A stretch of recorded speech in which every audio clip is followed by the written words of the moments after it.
Alors voilà, vous avez eu l'occasion de tester la réalisation d'un logo similaire en 10 ou 20 minutes. 20 minutes, c'est mieux, je pense, quand même, pour chercher la bonne solution.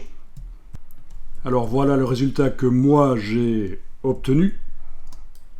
Je vous avais dit, on peut changer le texte. Donc on va analyser un peu ça, parce qu'il y a des choses spéciales que j'ai faites en plus là-dedans. Oui, vous avez un message déjà. Si vous travaillez en version 2023 de Illustrator, vous avez un message qui apparaît. Et ça, on va en parler. Les Pantones. Mais ça, c'est pour un peu plus tard. D'abord, je vais un peu regarder ce que vous avez fait. Donc, il y en a certains parmi vous qui pourront même faire, pour montrer comment ils ont réalisé, leur petite démo. Justine et Céline pourront faire ça. Mais commençons par regarder le travail de Justine. Donc, visiblement, il y a eu des petits tests, des préparations sur le côté, sur le bord du plan de montage. Donc ici, difficile de voir que le logo est entouré de transparence parce qu'on a du blanc autour. Oui, on imagine bien que c'est de la transparence. Et le texte, est-ce que c'est vraiment du blanc? Oui, sans doute. Mais si vous comparez avec celui que je vous ai montré juste avant, le mien, j'ai fait en sorte, grâce à un calque spécial qui contient du gris, j'ai fait en sorte que on fasse bien la différence entre ce qui est vraiment blanc dans le logo et ce qui est de la transparence. Je reviens sur le logo de Justine.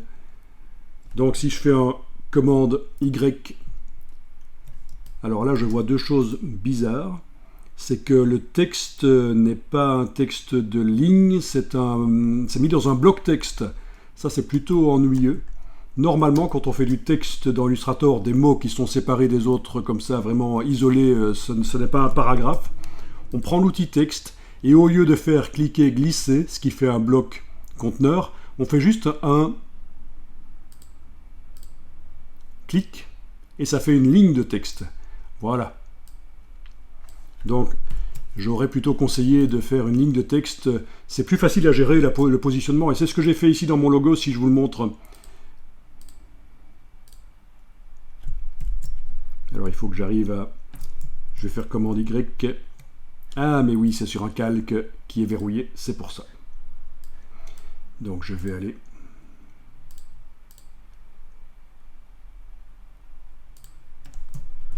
vérifier ça. Oui, c'est ça. C'est sur un calque qui est verrouillé, le texte il est là au-dessus, oui, ok. Donc, voilà, c'est une ligne de texte beaucoup plus facile à positionner, beaucoup plus propre au niveau informatique. Pourquoi faire des blocs texte pour juste un mot? Ok, je reviens sur le travail de Justine. Au niveau de l'épaisseur du trait, c'est égal, c'est pas mal. Ici, la pointe s'éloigne peut-être un peu, ou c'est juste un effet visuel, mais dans le vrai logo Sud Radio, là, ça fait comme ça aussi. Ça s'éloigne de la forme qui a l'autre couleur. Mais j'ai pas trop l'impression que ça le fait ici. Si, finalement, c'est peut-être une illusion visuelle, mais en tout cas, on peut dire que c'est réussi. Je vais passer au suivant. Alors, Céline. Ok, donc ici, on a moins donc cette impression du rectangle à coin arrondi. Ici, ça aurait dû être vertical. Ici également. C'est deux bulles, mais elles ne font pas une troisième forme ensemble, un rectangle, un grand rectangle à coin arrondi. Mais bel effort quand même. Si je fais un commande Y, ah, les caractères ont été vectorisés. Alors là, je ne sais pas pourquoi, mais en tout cas, ils sont vectorisés. C'est plus modifiable.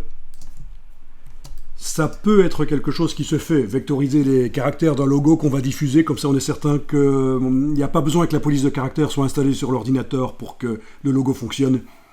En effet, quand on diffuse un logo, il vaut mieux que les caractères soient vectorisés, c'est peut-être pour ça. Je vais passer au suivant. Alors voyons François. Ok, pas mal. Là, la pointe s'approche très fort, alors qu'on avait l'illusion peut-être visuelle, juste une illusion visuelle, mais en tout cas, là, on a la... Je pense qu'il n'y a pas de doute, elle s'approche de l'autre forme de... Donc, par rapport au logo Sud Radio, là, il y a une petite modification, on a fait une petite modification, mais on sent ce rectangle que les deux bulles forment ensemble. Alors, il y a deux variantes, visiblement. Pourquoi ? Oui, il y en a une avec le texte non vectorisé et de l'autre côté, c'est vectorisé.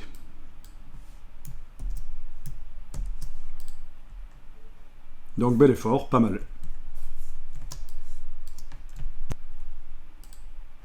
Je vais passer au suivant. Diego. Bon, où est-ce qu'ils m'ont mis? Ah, voilà. Ok. Donc là, c'était censé être une belle courbe, elle est cassée, visiblement. Et on a eu un peu de mal pour faire le trait blanc en contreforme. Mais bel effort quand même. Je vais passer au suivant. Alors on a Guillaume. Ah là, le trait blanc, on ne sent pas vraiment qu'il est d'épaisseur égale.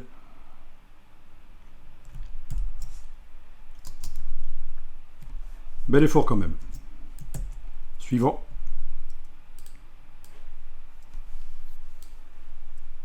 Alors Jules. Oui, là on a une vague. Dans celui de gauche en tout cas, on a une vague un peu à la Pepsi Cola, le logo Pepsi.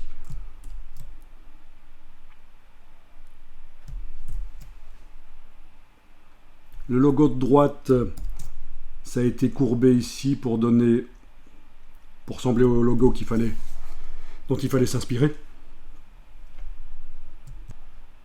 Voilà, si on reprend le logo Pepsi, on retrouve un peu cette vague en contreforme qu'on a dans la version de gauche ici.